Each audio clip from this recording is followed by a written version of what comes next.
Bramborough back with some Grand Tactician Civil Wars in the, I almost said CSA, our USA campaign on Very Hard, Very High. Well, where we left off on the last episode is we were entering winter, had entered winter. Things were quieting down a little bit, and there was some campaign movement. And I've advanced time quite a bit since then. We're now into 1862. Early January. And not too much, I guess, video-worthy had happened. Nor does it look like there's necessarily anything imminent that's going to be, but enough time had gone by, I thought I'd better give a little update on where we stand right now. And this headline, which just popped, looks like a good place to start. It's just one of those policy newspaper headlines, but the Confederacy has gone with Industrialization 3. We saw, of course, that they started with the Southern Industrialization Starting Policy, so it certainly makes sense, but the AI is following that line, and so we could wind up with eventually some rebel troops in front of us that are armed a little bit better than average. And maybe some other campaigns. So I thought that was worth bringing out. Let me just... So, what has happened since the end of the last episode? And the short answer is not much, but here is what I have done. We've largely continued in our same locations, and I'll go army by army just real quick. Toward the end of the last episode, during editing, I noticed that I was hemming and hawing over what commander to put in a fort, and I was considering Franz Siegel and another officer, and I decided against Siegel, and I was going to promote the other officer, is what I said, and then I clicked right on Siegel and put him in command of the fort, and didn't even realize what I'd done.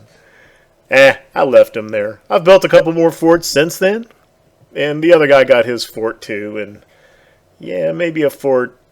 I don't remember which fort it is. But it may not be a bad place for Siegel to sit for a while. A while maybe defined by the end of the war. On our policy side, we did finish up the breadbasket. And I am now working on 36-month Militia Act 4 policy. Which, last time around, if I didn't register that I hadn't done that yet, I would have done that before instead of the breadbasket. But that's where we're at. And I think we're about 15 days. So we're a little over 2 weeks game time remaining before we complete this. And I don't know where I'm going to go from there. South is on Industrialization 3, and I'm still on Industrialization 1. So I think the chances are extremely strong I'm going to go for Industrialization 2 for as soon as this 36-month policy is done. I think in one of the previous episodes noted that we had some naval battles, and we had captured a cottonclad from the Confederacy, which is a nice warship for the rivers, and so that cottonclad got fully repaired up to 100%. I just threw him in with our river monitor group here on the Ohio River, which is kind of in position to begin assisting with the capture of these forts down here, somehow. Had recruited quite a few units of troops earlier in the winter. Those units have all arrived at their recruited stations, and so are either already have or soon will join the operational side of the Army. And so let's just go unit army by army here, just real quick. 1st Engineering Corps still at Beverly, almost done with this fort. Confederates haven't messed with him. When that's done, he's coming down to Lewisburg to do the same thing. 2nd Engineers. Okay, so they finished their fort here, which is kind of guarding this road and the river approach up to Cairo. I think that might be where that other officer went to. Garrard, I believe his name was. And so what he's doing now is, yeah, it's winter, but it's an engineer corps. I don't really care. I'm moving him about halfway down to the forts to build a supply depot here, because he's going to come down here and besiege Fort Hyman at some point, which is about as low end as a fort can be, but it's still a fort, and this is a small force. Like, small enough where I have not tried to take a fort with a force this small before. So I expect that even if that siege goes well, it will take a long time, and I want a supply depot close enough for him not to run out of supply while that's going on. So that's what 2nd Engineering Corps is doing. Really no change with the Army of the Potomac other than, not McDowell, this is Hancock. Hancock's Corps has finished that fort they were working on. And I think I have Hooker here, right? Yeah, Hooker. Hooker is still sitting in his same spot, and I just started him building a fort. I'm not really building that fort for any strategic reason. It's kind of useful there, I guess. If in the future we needed to prevent Confederate movement across the Blue Ridge, this fort would help with that. But the main reason I had Hooker build a fort is just because the Army gets a little bit of XP from building stuff, and so alongside the training that they're doing while stationary, I just figured I'd build a little bit more XP. And that seems to have paid off, because 2nd Corps now has a perk slot.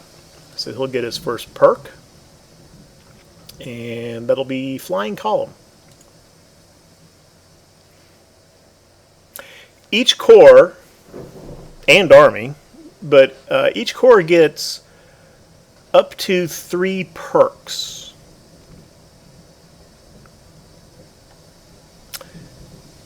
And for the main field corps, it would be different for the engineering corps, of course. But for the main field corps, I think those 3 perks will be Flying Column. Well, I should have talked about this while I still had that menu open. But I think I'm going to go Flying Column for the movement speed.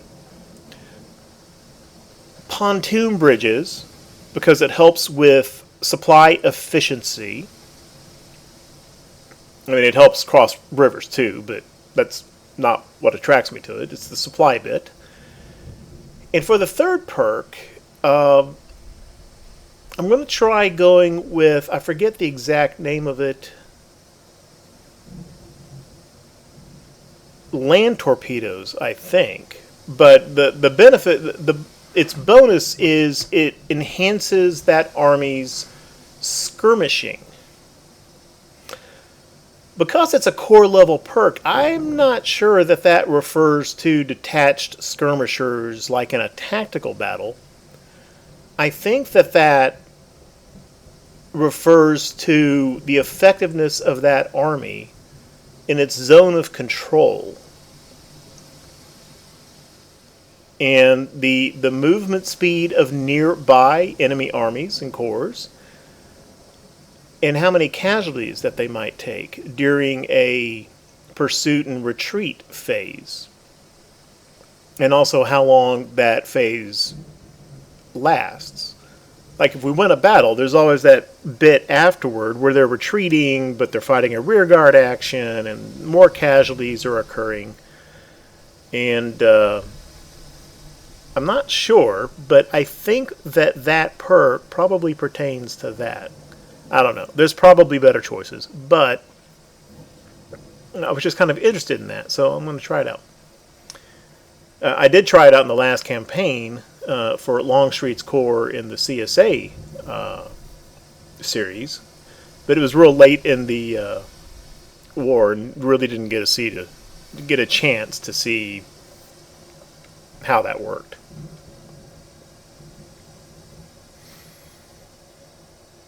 So that's the Potomac Army here in Virginia. Over in Tennessee, really no change. Grant and is this Reynolds? Yeah, Grant and Reynolds still here in winter quarters at Nashville. You know what? I'm going to do the same thing here.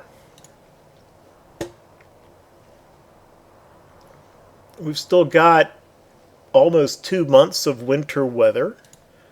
I'm just going to have Reynolds build a fort for the same reason. Just get his army some XP and get closer to a perk slot. He's pretty close now, so this might actually do it. And we'll do one kind of over on this side of town and one over on the other side of town, covering east and west.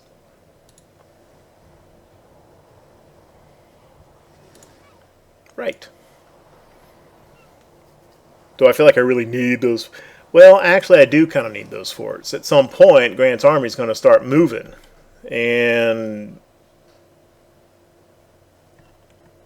you know, whether he goes this way over into western Tennessee, or down south toward Chattanooga, Decatur, one way or the other, a route could open up behind him. And we want to keep Nashville. So actually having some forts here there's more reason to do that than just perk slots. McClellan did move just a little bit. They have now arrived at Lexington, Kentucky. And it is from here, and this is where they will winter. I think this is Heintzelman commanding his corps. Yeah. They'll winter here. And then right at the beginning of April, McClellan and Heintzelman are going to come down this route. We're going to see if they can get all the way to Knoxville without running into problems.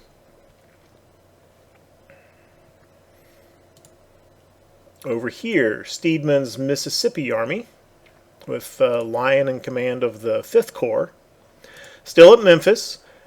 Completely recovered from all of his supply issues. We got the well, here we go again. Let's get these guys some XP. We're just fort building fools here. Do I want it there or do I want it here?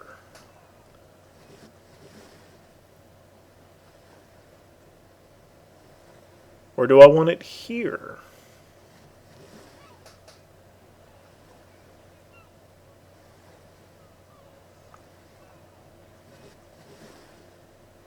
It's giving me the gray icon, so that even though you don't see that command radius visible, I guess it does extend over there.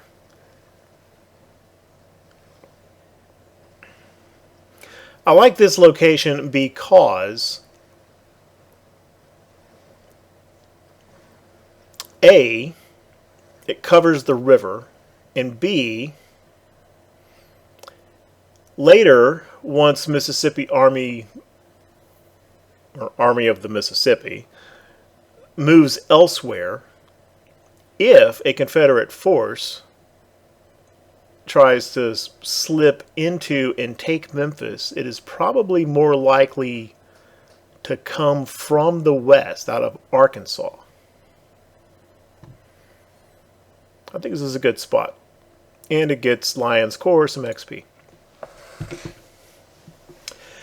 But in the case of this army, we had some units being recruited, and we had a sort of a temporary recruitment corps up here at Cairo. And those units all arrived and achieved sufficiently high readiness that they have all been transferred down. And the 5th Corps is now fully constituted with the same kind of standard organization as most of the other corps, with the 7 infantry brigades, the 6 arty battalions, and the 2 cav brigades. And then that leaves the HQ under... I thought I had Winfield Scott in command of this. Somehow I managed to put Butterfield? You know what? He was supposed to go in a brigade, and somehow I had... Anyway, we have the Army HQ at DC, where we had already recruited a corps' worth of troops. Those all arrived, and now I have set up the divisional organization. So this corps is basically organized now, and as soon as it reaches green readiness, I'm going to go ahead and chop control of it over to the Army of the Potomac. And then I just recruited a few extra artillery battalions. They'll get used somewhere, so that when I do chop the corps over, there will still be some forces underneath the HQ and it won't disappear. And this is supposed to be Winfield Scott, and I don't know who is no longer available.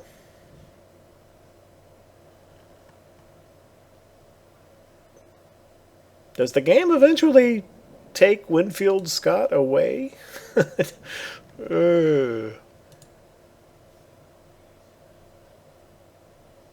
Is he even still... Oh, it's because I have arty officers. Nope, there he is. Yeah, that's who's supposed to be here. Somehow I inadvertently replaced him here. Get back in your job.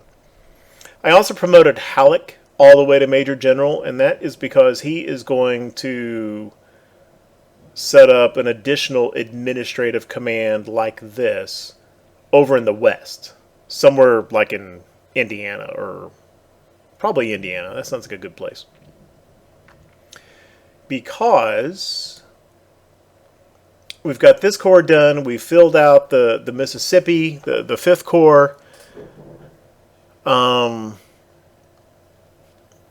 main thing left to do is the Tennessee Army under Grant.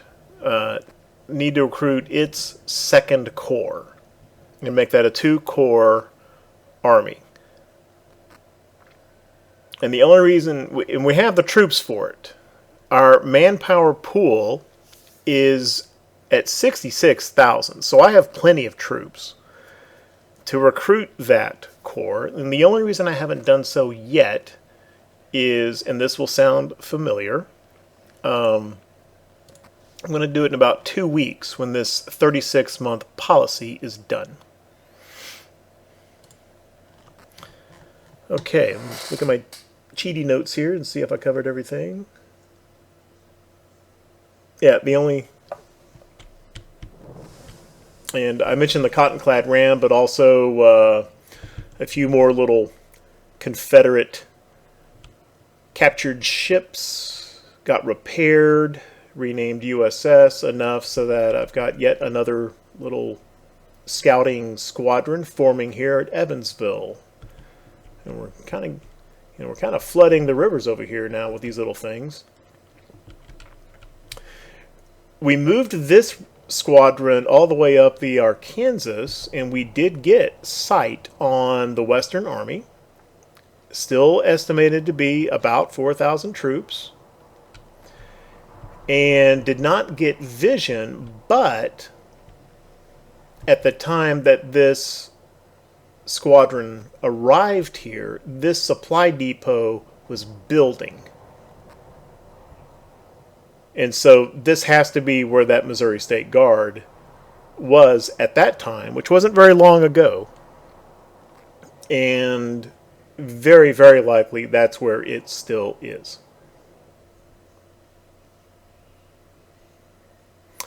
And that's a kind of a natural segue into, okay, we're into 1862. We fought basically the first, not year, but first half year of the war. through 1861. And not gonna lie, I am a little underwhelmed by this very hard difficulty, very high aggression.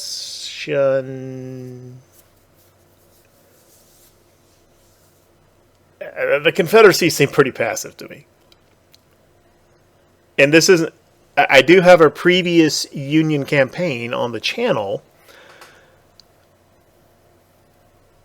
that I played on mediocre, and the Confederacy, the AI Confederacy in that campaign, I put up a little bit more of a fight in the early going. They were more aggressive. They moved around more. They kept trying to get around my flanks and make attacks on Washington, D.C. They weren't very effective attacks, right? Not very well advised, but at least they were trying something. And they continued moving during the November-December time frame. This AI CSA has not done that. Right at the beginning of the campaign, Lyon's initial force, and I just moved them all the way back to St. Louis. I basically just kind of conceded this part of Missouri and effectively left most of the route to St. Louis open to him, planning to meet him here if he decided to come up with the forts. As far as I can tell, neither of these two Confederate forces have moved at all since campaign start.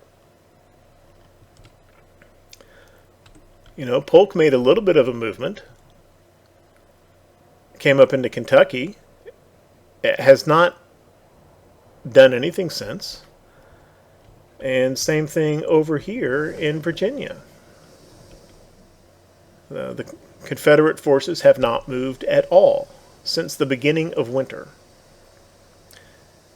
And as far as more aggressive recruiting, well, no, not really. At least not to any degree more than I remember seeing in previous campaigns. So I guess I'm saying, now it's early, and it could have something to do with the policies and how I don't know. So maybe it'll kick in here a little bit more whenever 1862 gets rolling. But already, for this stage in the campaign, I think I've made my point. I'm not seeing it yet. Now, that's campaign map level.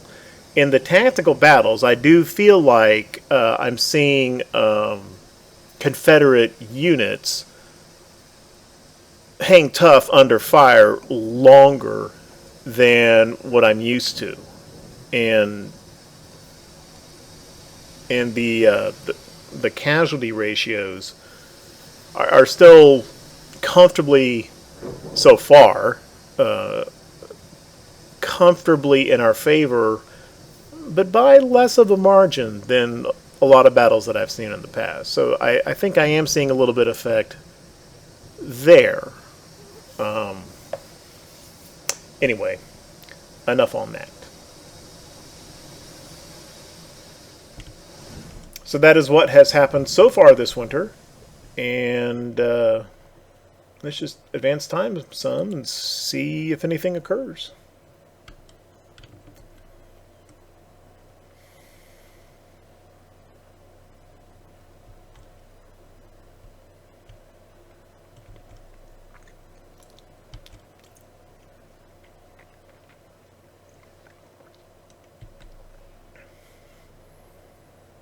I'm well aware I'm hardly being any more aggressive than the AI is. So it's a little bit of,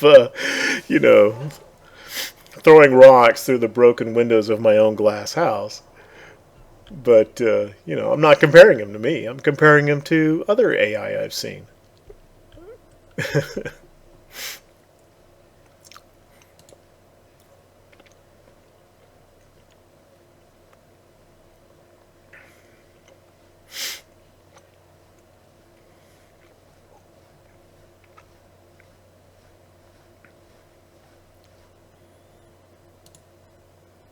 Okay, 2nd Engineers can now get a supply depot going.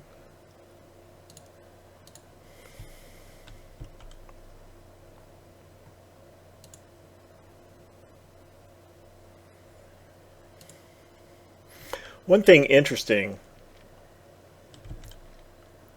that I thought about is Grant's army came down here and took Nashville and captured a supply depot.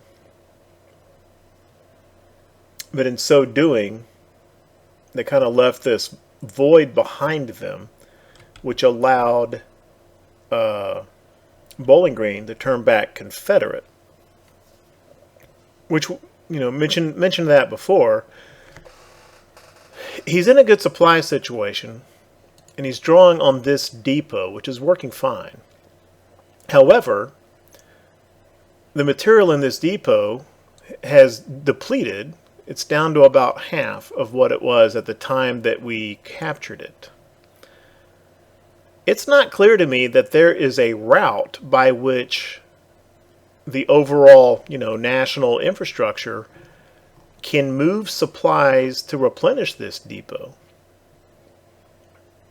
This river route is blocked by the fort.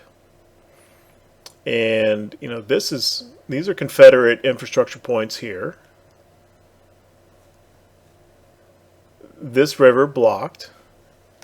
And this is all Confederate to the south and to the east. I guess it's possible that there may be a kind of a route. Yeah, maybe supplies are coming down this road and then maybe that's how. But even if there is a supply connection there, and I guess there probably is, it is not coming by the railroad. I don't think it's going to wind up being a factor, but I guess it would be possible if that went on long enough like this, that this supply depot could get depleted down to zero for provisions. And then this army does go below 100% supply flow and start to deteriorate. I don't think that's going to happen, but it's worth keeping an eye on to make sure it doesn't.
Confederacy building some farms here right by Richmond.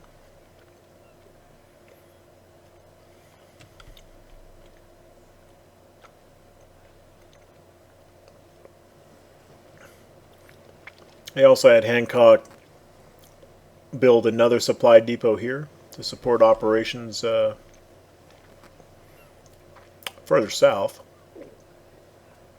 I think just as soon as April kicks off and we lose the winter movement nurse, probably just bang straight on into Richmond. I have not seen the CSA take the military 2 policy yet.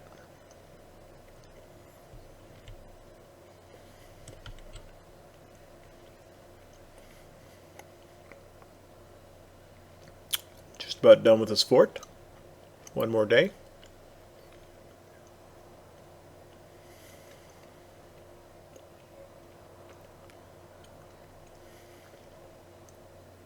Okay, Fort MacArthur.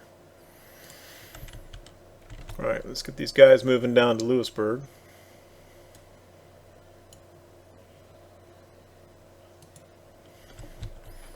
And let's get a political commander into Fort MacArthur.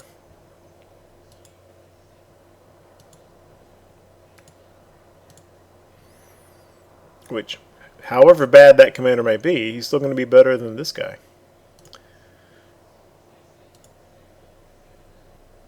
Okay, let's see how we're doing for, still looking for Kentucky and Missouri politicians. Don't want to use Rousseau. Don't want to use Burke.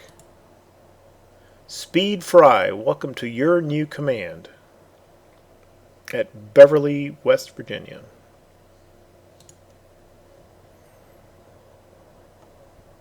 Did that work right? Might have popped me to this Fort Pickens thing.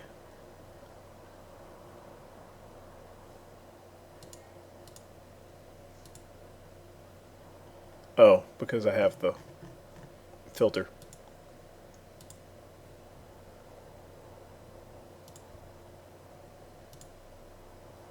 Yeah, there we go.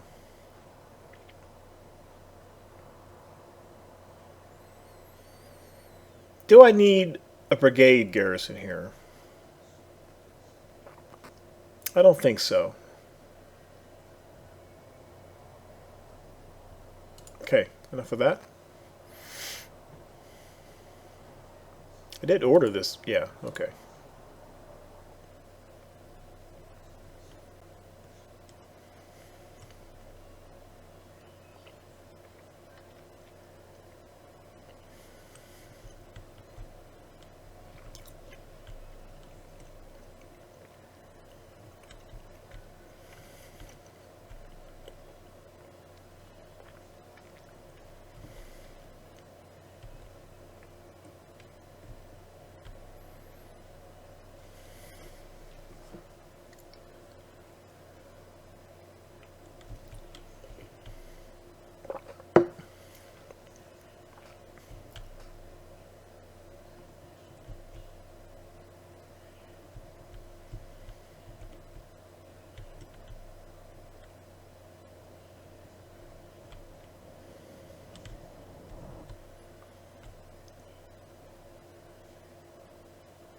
Kind of thinking as soon as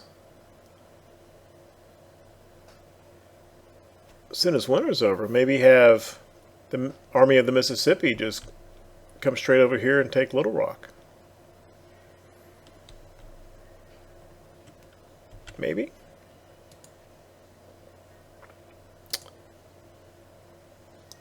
Okay, the Union extends contracts to 3 years. So we have that policy, which should mean that our manpower pool creeps up even a little more. And let's get our industrialization 2 going. When this is done, we'll probably head straight into industrialization 3. And then I'll follow that up with either government funding or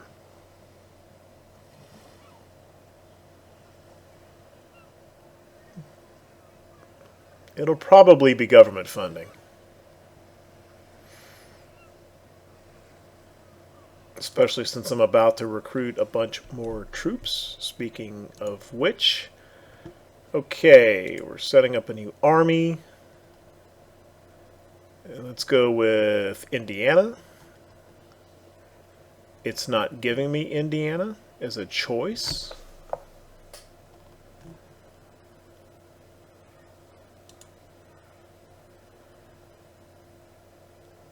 This seems odd.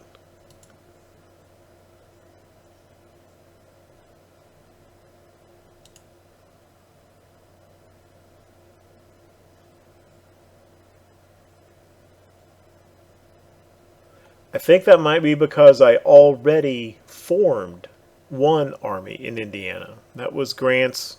It's called the Army of the Tennessee now, but that started in Indiana.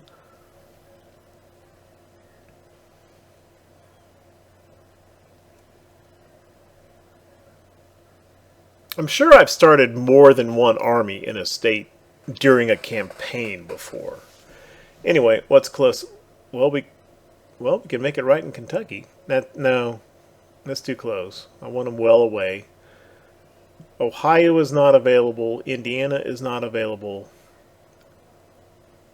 Illinois is not available.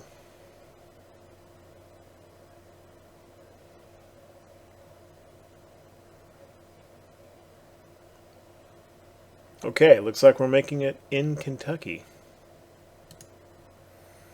And we're going to put Henry Halleck in charge of that thing, because he's got decent administration. He's only showing 2 right now. However, that's not his ceiling. He can get up to 3. And even though he's not going to get experience quickly, because he's not going to see any combat, they will go up. The experience will slowly go up just with the national military experience. Okay, Henry Halleck, and I'm just going to make a notional corps there, which eventually will be the 7th Corps. And I'm not going to organize it now, but 7 infantry brigades, 2 cavalry brigades, 6 artillery brigades, all full size. Boom. And I'll worry about all the... Later when I go to organize it, I'll pay closer attention to the commanders. All right, so this will eventually be the 2nd Corps in the Army of the Tennessee, and they should probably be ready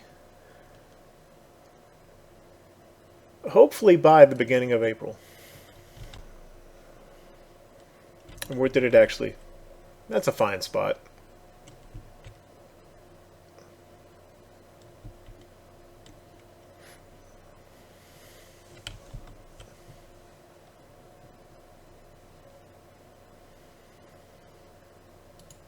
Well, that's... I know sometimes these things flip up and I say, yeah, that's just a historical flavor headline. It doesn't actually affect anything.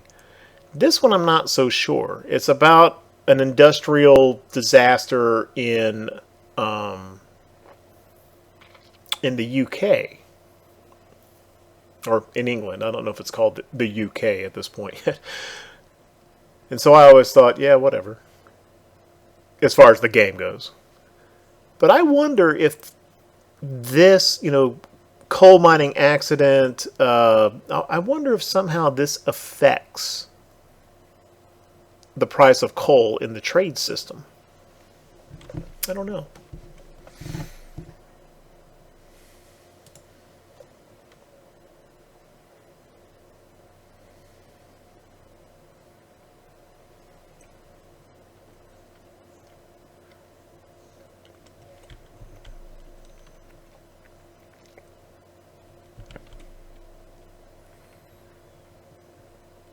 Okay, 2nd Engineering Corps, almost done with their supply depot. Speaking of which, I don't have my telegraph and supply routes turned on.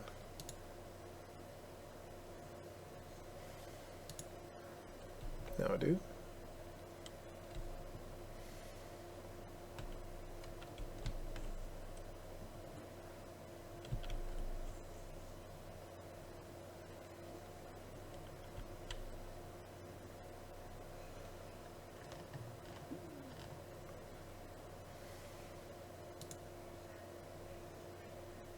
Sixth Corps up into the yellow.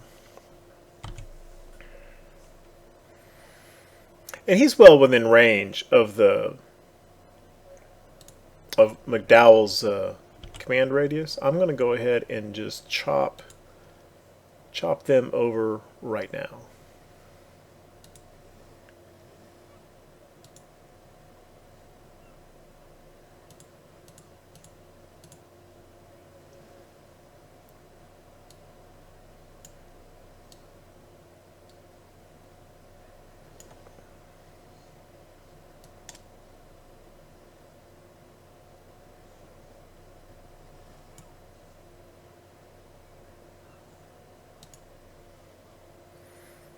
Alright, there we go. 3 corps in the Army of the Potomac.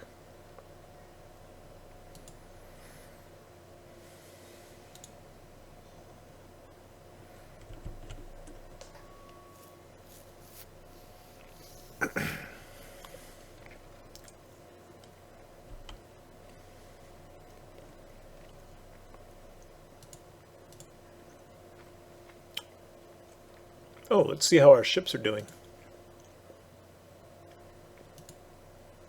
Okay, all of our sail frigates have now been built. Still got a ways to go on our steam frigates.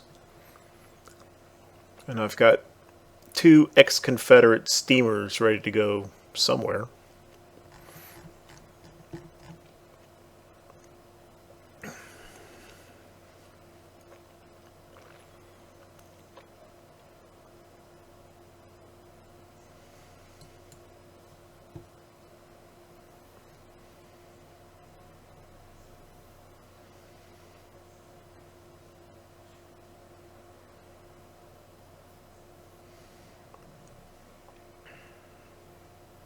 I'm not ignoring the frigates. I'm thinking what I want to do with them. Option A is to go with the original plan of just farming them out to the blockade squadrons to strengthen the blockade. Option B is to form an additional battle force and come down here and wreck the condition of Fort Norfolk or Fort Macon. I don't really see a point to doing that without a land force ready to come and take possession immediately afterward, which I don't have. Option C is to form a separate blockade force with them and send them down to cover some of these ports that we don't currently have covered, like Jacksonville, which isn't very much. This is a 53K port, which isn't very big for a seaport. But we don't have Pensacola covered. And that's almost a 700K port that is not being blocked.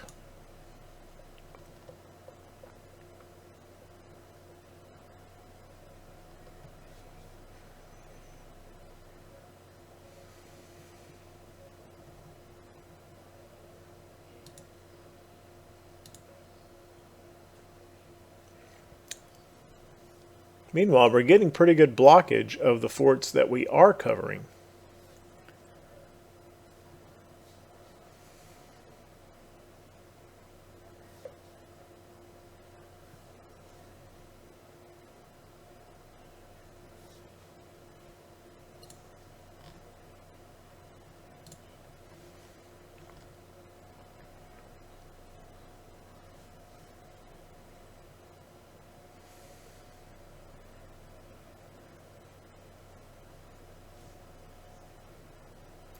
Yeah, this fleet here just can't quite stretch and cover New Orleans and Pensacola in the same radius. Be nice of it. Yeah, I don't think he's going to be able to do it.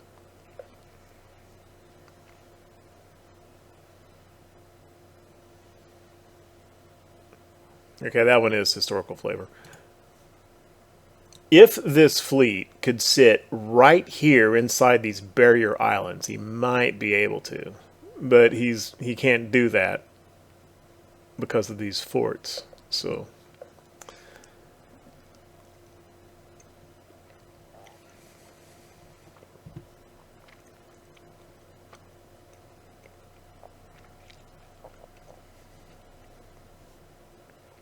okay. I'm going to go ahead and form a new blockade fleet. You can form up anywhere here on the East Coast.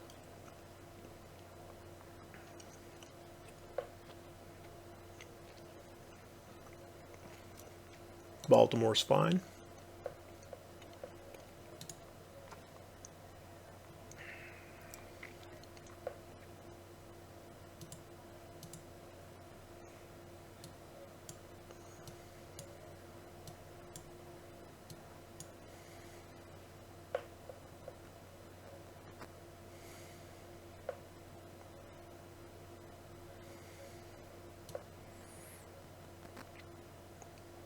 I don't think he needs all 8 of them. I mean, that's 250. I think that's more than enough. Okay, so this is going to be the Pensacola Blockade.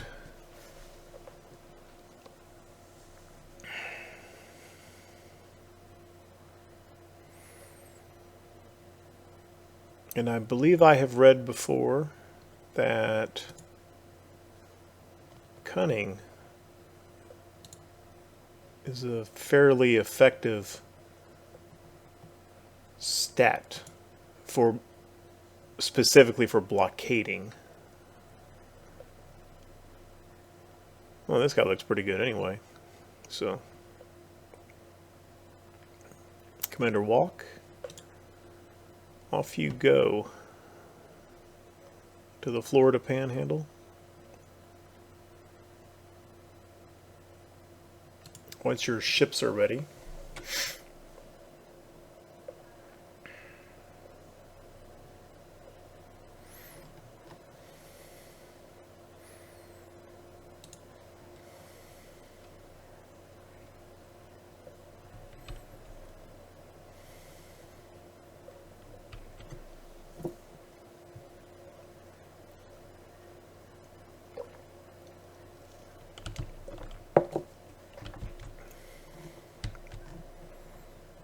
We'll leave those other 3 frigates and they'll tag along with whatever the steam frigates do. Or maybe off camera I will go put those out to other blockading fleets. Okay, this depot is now done and he's already got a fair amount of provisions in it. Okay. 2nd Engineering Corps. Let's see how you do besieging Fort Hyman.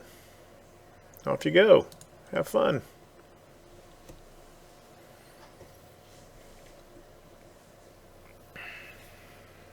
The reason I'm not using these monitors to come down is I bring those guys down the river, and I don't see a way to control which fort they besiege, or they might wind up having to bombard both forts at the same time.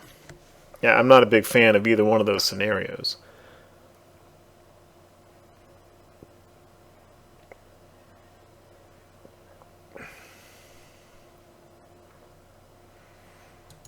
Okay, we've issued some more bonds. Yeah, I think we're going to have to go for government funding once industrialization 2. I think we're working on 2 right now. Is complete.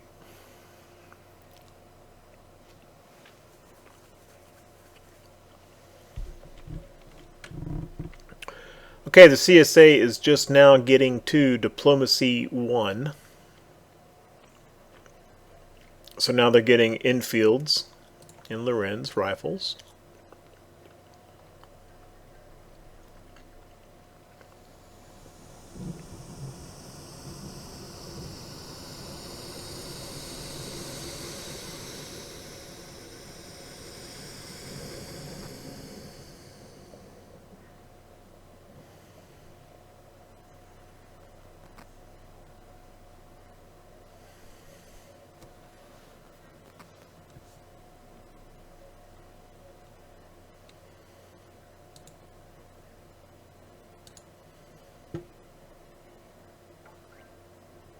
Oh, did the other engineers, did they get to their new spot?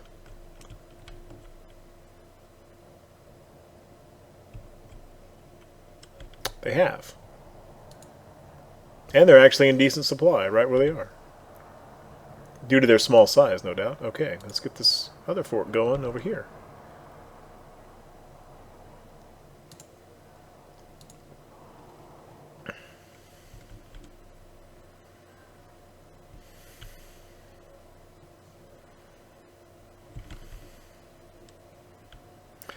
And here we go.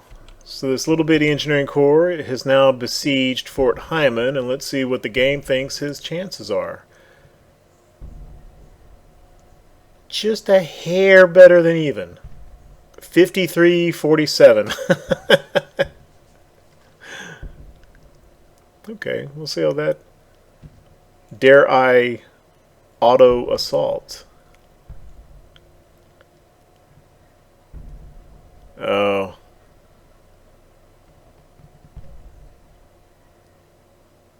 Yeah. I don't think that's going to work out. The bar is headed in the wrong direction.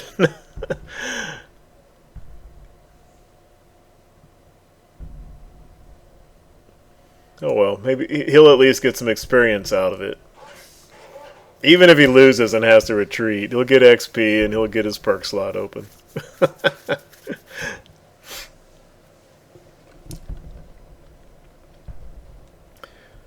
So that kind of implies I may have to bring Steedman up or Grant over to deal with these forts. After all.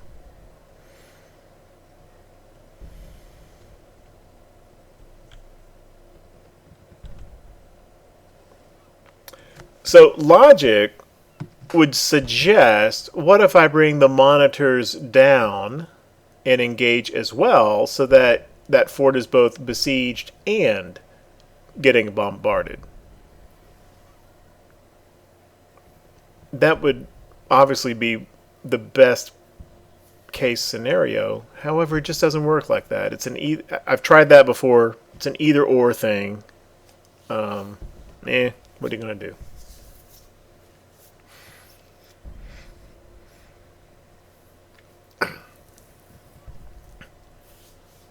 I know that the next major update for this game, they're focusing primarily on some economic changes, or at the very least, improving the ways which the player can influence and interact with the economy. But if they're going to do much more work on this game and updates beyond that, I feel like some more attention to the naval side of things in general. I think they could use some attention. And within that thought, one specific one might be there's some kind of weird little things with ship bombardments on forts.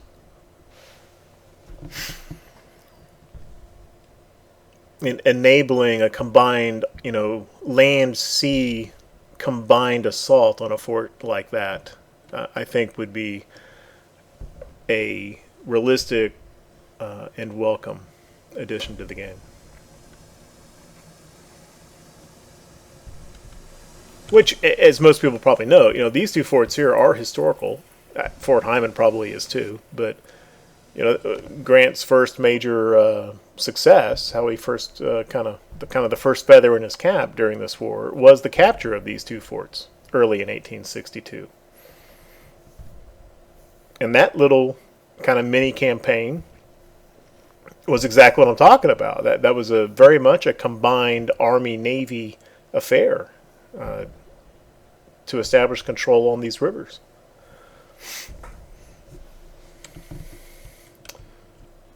Okay, anything going on up here? Nope.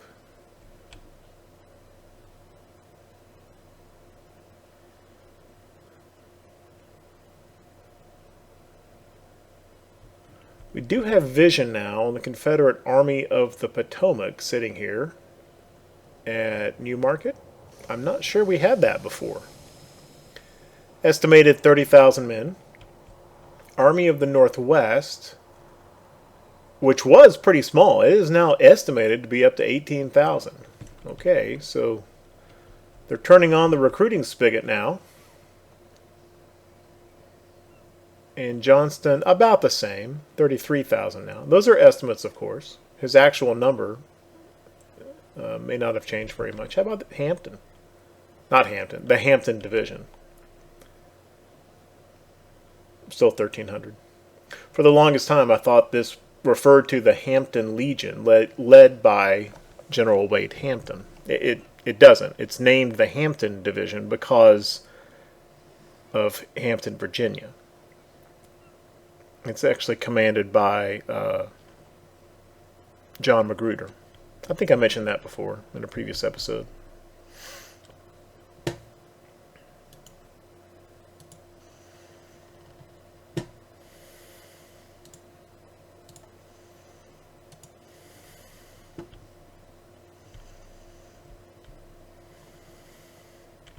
Is this getting any better? Not really. It's deteriorating, though.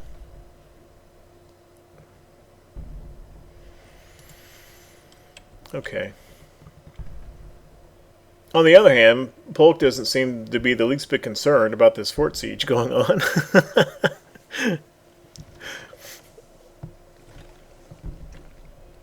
If nothing else, maybe he'll beat down the condition a little bit. Does this show condition? Oh, yeah, hasn't affected that. But did get his perk. It's tempting to put the siege perk on, but his primary function is engineering, so his first perk is going to be engineers and mechanics.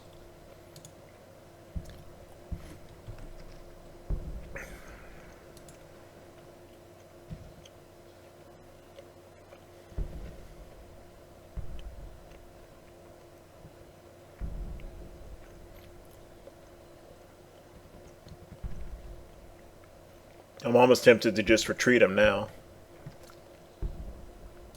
Why take the losses?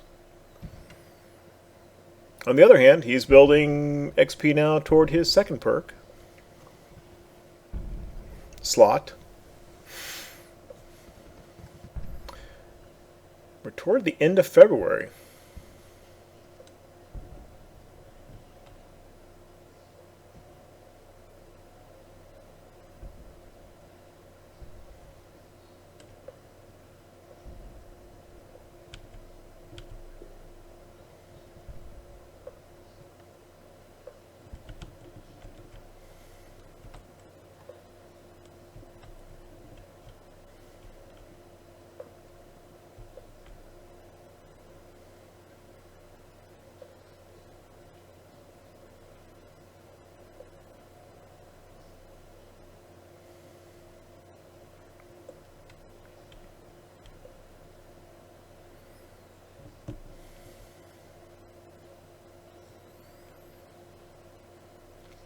I'm kind of tempted to bring the 5th Corps back up the river and scooch over here to put this siege over the edge.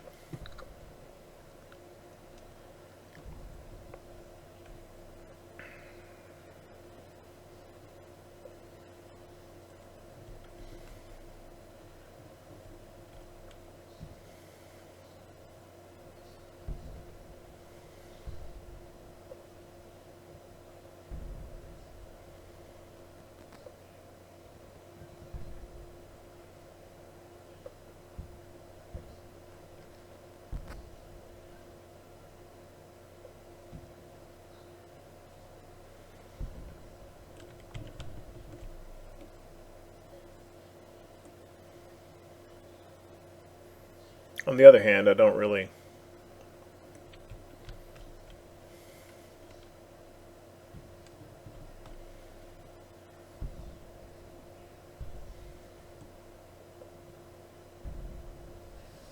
No, I'm going to let it ride. In any case, I think that is going to do it for this episode. And we will continue on, and I will probably advance time a little bit more, and we'll pick up in the next episode right about the time that things are going to start moving in the spring as we come out of winter, unless something interesting happens real soon. But for now, thank you very much for watching.